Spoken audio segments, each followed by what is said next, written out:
네, 안녕하세요. 조동석입니다. 오늘은 급하게 그 주제를 바꿨습니다.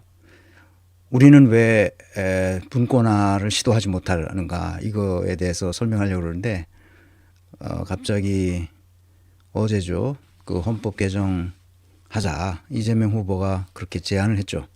그래서 그 헌법 개정 내용을 아주 소프트하게 간단하게만 이렇게 제안을 했는데 그 내용을 보고 앞으로 더 심도 있는 논쟁을 우리가 해야 되기 때문에 여기 빠진 내용도 많고 그렇습니다. 그래서 다시 한번 훑어보고 제안 내용을 그리고 추가적으로 앞으로 논의할 거 몇 개를 더 제시하고 헌법을 개정한다는 것은 굉장히 중대사죠. 우리 민족의 중대사입니다.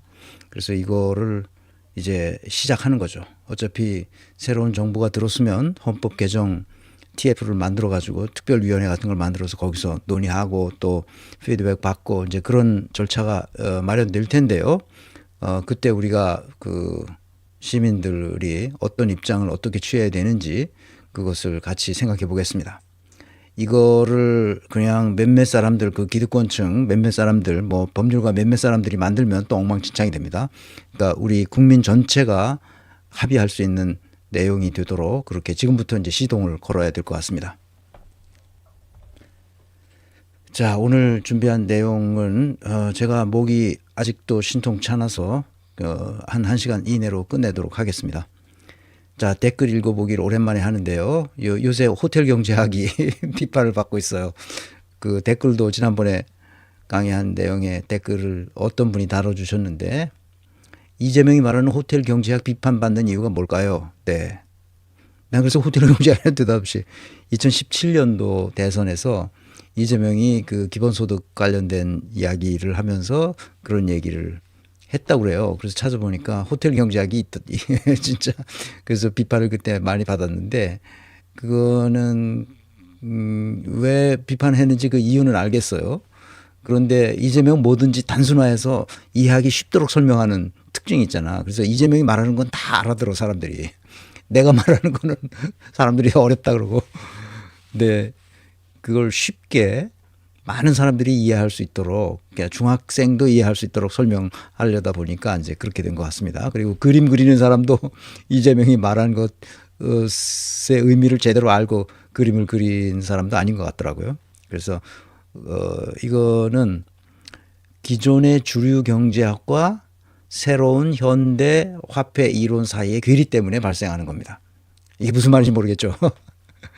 이런 겁니다. 기본소득에서 가장 중요한 기본소득을 우리가 하고 또 화폐를 이렇게 소멸성 화폐를 나눠주잖아요. 그 예를 들어서 석 달에 100만 원씩 준다. 전 국민에 대해서 똑같이. 그러면은 그것이 소멸성이니까 3개월 내에 다 써야 된단 말이야. 그런데 그 쓰는 거는 대기업 상품이 아니라 골목 상권에 쓰도록 한단 말이죠. 그러면 기본소득이 들어가. 그러면 그것을 계속 3개월 내에 다 써야 되니까 유통속도, 화폐의 유통속도가 중요하죠. 화폐의 유통속도가 빨라지죠. 유통속도가 빨라진다는 말은 유효 수요가 올라간다는 뜻이죠. 그죠? 굉장히 중요한 말이에요. 그래서 MMT 이론에서 그거는 아무 문제가 없다. 왜냐하면 유효 수요가 높아지고 그다음에 유통 속도가 빨라지고 인플레이션이 나오니까 그건 안 된다 그래가지고 뭐 어떻게 하고 뭐 어떻게 해서 안 된다고 그러는데 기본 전통 경제학에서는 그래요. 주류 경제학은 지금도 그런 얘기를 하고 있습니다. 그런데 MMT 이론이라는 건 Modern Money Theory, 그러니까 Modern Money Theory, 현대 그러니까 화폐 이론, 현대 화폐 이론이야.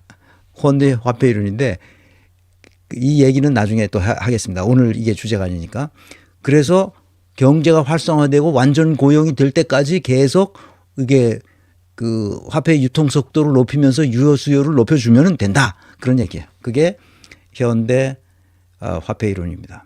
MMT라고 불러요. MMT라고 그러면 누구나 다 압니다. 이제는 처음에는 이게 뭐야 이랬는데 MMT라고 알죠.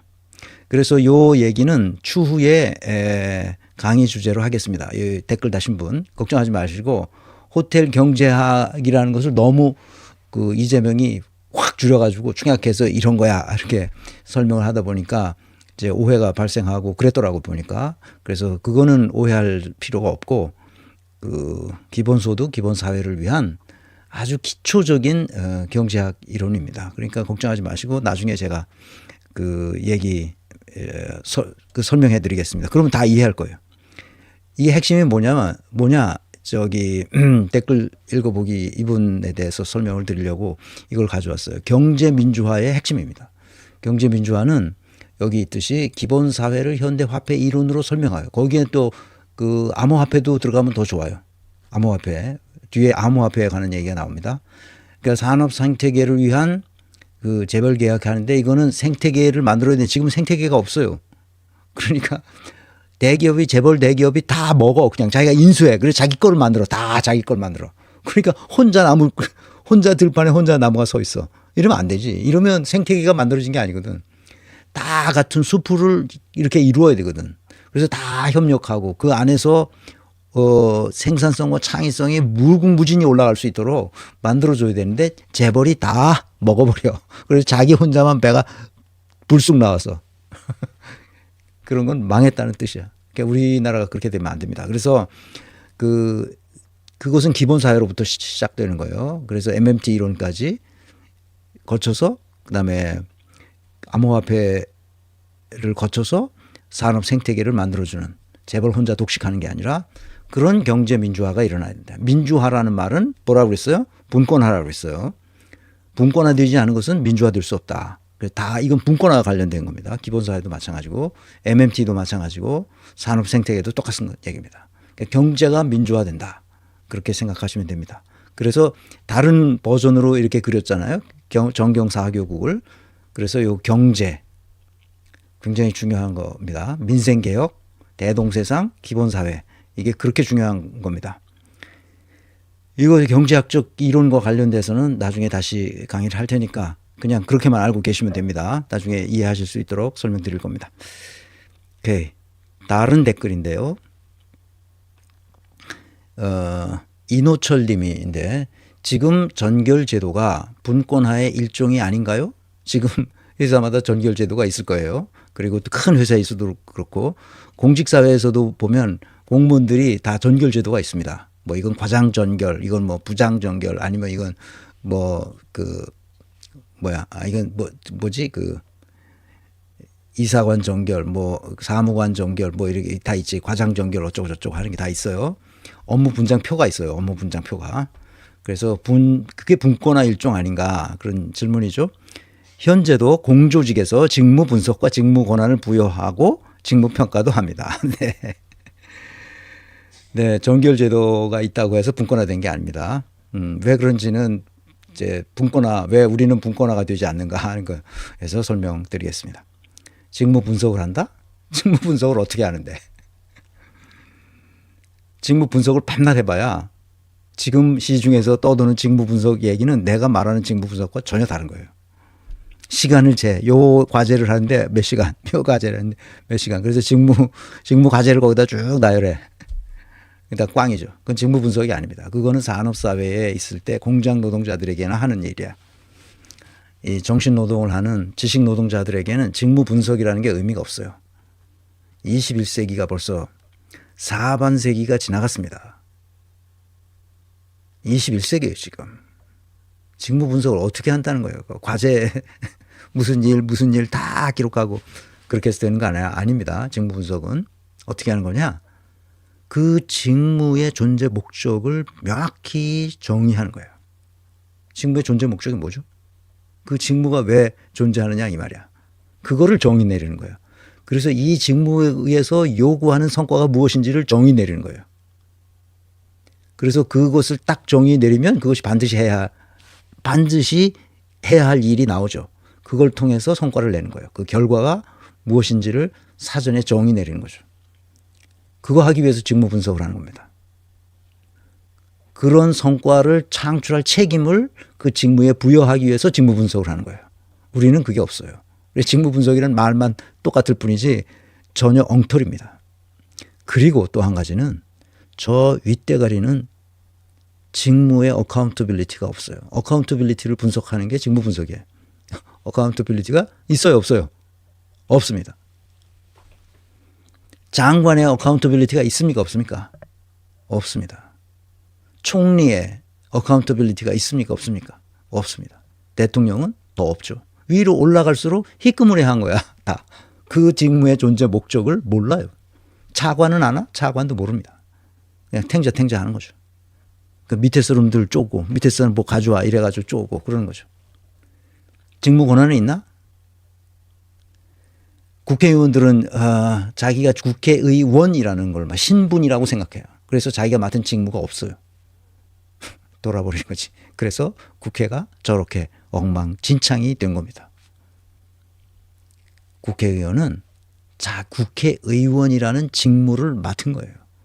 자기는 국회의원이 아니고 국회의원이 해야 할 일을 맡기 위해서 국회의원이라는 직무를 담당한 직무 담당자예요. 착각하면 안 됩니다. 지금 그래서 국회의원들이 무슨 귀족이나 된 것처럼 까불고 있는데 이건 좀 혼나야 됩니다.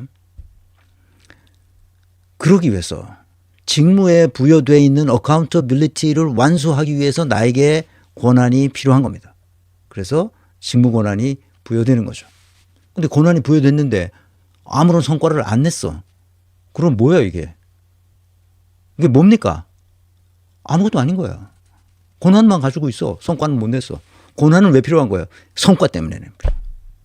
성과를 내야 되기 때문에 필요한 겁니다.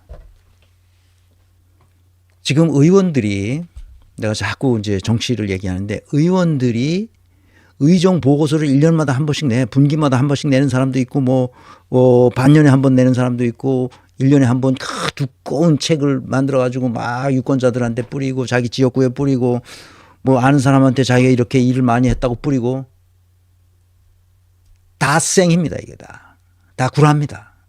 행사만 했어. 행사. 무슨 행사를 하고 사진 찍어 가지고 올리고 무슨 행사를 했고 아무것도 결과가 없어요. 나온 결과가 없습니다. 근데 왜 그 짓을 하죠? 직무가 제대로 세팅되지 않았기 때문에. 그런데 무슨 직무평가를 한다는 거예요 도대체. 응? 공무원들이 예를 들어서 서기관이 됐다고 칩시다. 또는 사무관이 됐다고 칩시다. 사무관까지는 중앙부처의 사무관까지는 사실 실무자니까 서기관이 됐다고 칩시다. 그 직무를 평가한다고요? 어떻게 평가를 해? 이것들이 무슨 짓을 하는지 내가 모를 것 같아? 다 알지. 직무를 평가하는 방법 자체를 몰라요. 직무는 평가할 수 있는 게 아니에요. 뭐를 직무를 평가합니까? 평가하려면 기준이 있어야 될 거야. 기준. 내가 그 영양 진단하고 영양 평가를 한다고 그랬을 때 기준이 있잖아요. 기준. 20세기에는 직무를 평가할 수 있는 그 기준표가 있었어요. 다. 이게 다 2차 세계대전 이전에 만들어진 직무평가 방법론이 있었어요. 20세기까지도 그것을 썼습니다. 근데 지금은 그게 아무 소용이 없어요. 지금 AI 시대잖아. AI 시대.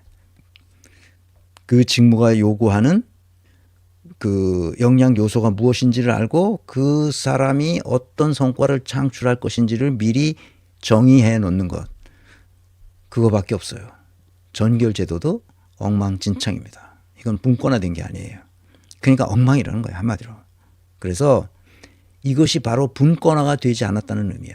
지금 이런 말을 하고 있는 것은 분권화가 뭔지 모르기 때문이야. 분권을 잘 이해하셔야 됩니다. 그래서 우리는 왜 분권화가 안 돼 있었는가 하는 걸 다음 시간에 얘기해 보려고 합니다. 분권화에 대한 오해 때문에 분권화 실현이 어려워요. 자기는 분권화하고 있다는 거야. 이 이노철 선생님 얘기를 들어보면 분권화가 저렇게 되는 걸로 알고 있는 거예요. 누군가의 명령과 통제, 억압과 착취, 지시와 복종이 있는 조직에서는 분권화가 비읍자도 안 된 겁니다. 누가 명령하잖아. 과장이 과원들에게 명령하잖아. 그거는 분권화가 안 돼 있다는 뜻입니다. 이해하셨죠? 그래서 다음 시간에 강의합니다.